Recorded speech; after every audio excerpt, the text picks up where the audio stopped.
இப்போது சக்கரவள்ளி கிழங்கு நம்ம தண்ணி இல்லாமல் சமைக்க போகிறோம். நான் சக்கரவள்ளி கிழங்க வந்து தோலை நீக்கிட்டு கட் பண்ணி வச்சுருக்கேன். பாருங்கள், இந்த பாத்திரத்தில் வந்து பார்த்திங்கன்னா கொஞ்சோண்டு தண்ணி இல்லாமல் வெறும் சக்கரவள்ளி கிழங்க மட்டும் போட்டிருக்கேன். போட்டு இப்போ மூடி வச்சிடுறோம். சிம் ஃப்ளேமில் அடுப்பில் மூடி வைக்கிறோம். 98 டிகிரி வர்ற வரையும் பார்த்திங்கன்னா இதில் வந்து டிகிரி காமிக்கும். அப்படியே அந்த ரெட் கலர் முள் வந்து ரைஸ் ஆகி 98 கிட்ட வந்த உடனே நம்ம வந்து அடுப்பை ஆஃப் பண்ணிடலாம். பாருங்கள், சிம் ஃப்ளேமில் தான் இருக்குது. இப்போ வந்து 98 ரீச் ஆயிடுச்சு.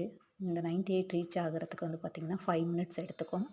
ஸோ 5 மினிட்ஸுக்கு அப்புறம் நம்ம கொஞ்சம் நேரம் வெஸ்டிங் பீரியட் விட்டுட்டு அந்த ரெட் கலர் முள் வந்து ரிவர்ஸ் ஆகி வந்ததுக்கப்புறம் நம்ம ஓப்பன் பண்ணி பார்க்கலாம். இப்போ பாருங்கள், சக்கரவள்ளி கிழங்கு தண்ணியே ஊற்றாமல் நான் வேக வச்சுருக்கிறேன்.